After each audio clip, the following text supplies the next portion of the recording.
Bonjour frères et sœurs, je suis la sœur Bongué Nadège. J'ai participé à la retraite Aller plus haut du 18 novembre 2020. Je tiens à remercier toute l'équipe et particulièrement le berger Clément Akobé pour vraiment sa disponibilité et puis cet amour avec lequel il nous a fait tous les enseignements. Ce matin, je voudrais véritablement donner un témoignage par rapport à l'amélioration de ma vie spirituelle, par rapport au changement que j'ai eu dans ma vie à travers la retraite et à travers le cheminement. D'abord, à travers la retraite, véritablement, il y a des thèmes, des aspects de la vie spirituelle que j'ai mieux compris. J'ai mieux compris les étapes, les différents niveaux auxquels nous sommes dans notre vie spirituelle. J'ai pu savoir à quel niveau j'étais pour mieux m'améliorer dans la prière, dans ma connaissance du Christ, ma connaissance véritablement de tout ce qui est dit dans les paroles bibliques et tout ça, pour pouvoir croître, pour pouvoir mieux apprendre à prier. Et c'est cet avantage-là même que j'ai eu de faire cette retraite-là m'a permis de connaître tous les aspects de la vie spirituelle mystique en Christ. Et ce que j'ai retenu le plus comme fruit et avantage de la vie spirituelle mystique, c'est la joie. La joie. D'abord la joie. Quand tu as la joie dans ton cœur est libéré et tu peux complètement suivre le Christ. Tu peux te donner totalement au Christ.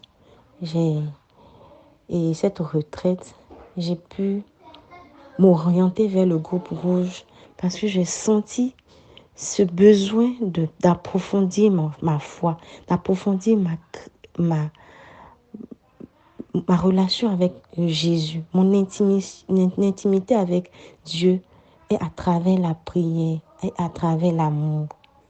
Véritablement, c'est ce cheminement dans le groupe rouge me permet aujourd'hui de lire la Bible tranquillement. C'est anodin, mais au début, c'est difficile de prendre ta Bible et puis de prier. Mais avec les exercices qu'on reçoit là, je ne peux pas faire une journée sans lire un livre. Pas un livre, pardon, un chapitre de la Bible. Et j'ai commencé par le Nouveau Testament. Et je vois les récits des différents apôtres. Et je vois à travers ces récits-là, la manière dont, selon leur foi, ils ont rendu le témoignage de leur vie avec le Christ.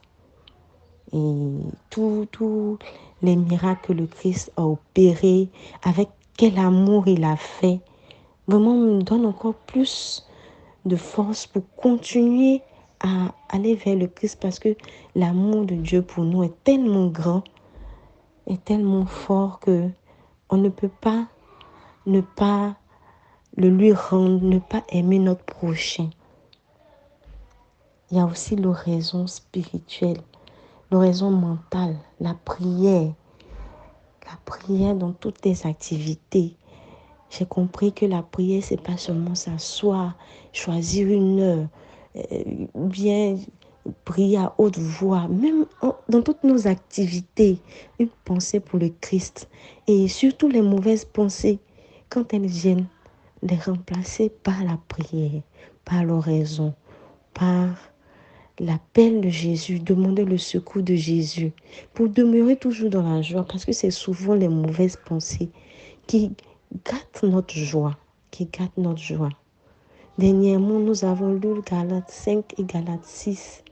Et à travers ces deux livres de Saint Paul, ce qui est ressorti, c'est la foi et l'amour. La foi et l'amour. Frères et sœurs, véritablement, si on a la foi et on a l'amour pour Dieu et pour notre prochain, notre vie sera tellement paisible, avec le Christ, continue de croître en lui.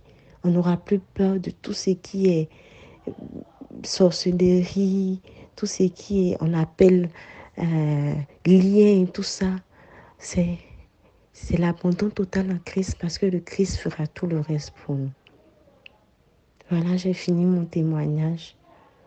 Et véritablement, je tiens encore à remercier notre papa Clément Akobé, toute l'équipe, tous ceux qui se donnent du mal chaque jour, chaque semaine pour nous permettre de recevoir les enseignements, de suivre ce cheminement et de demeurer dans la foi.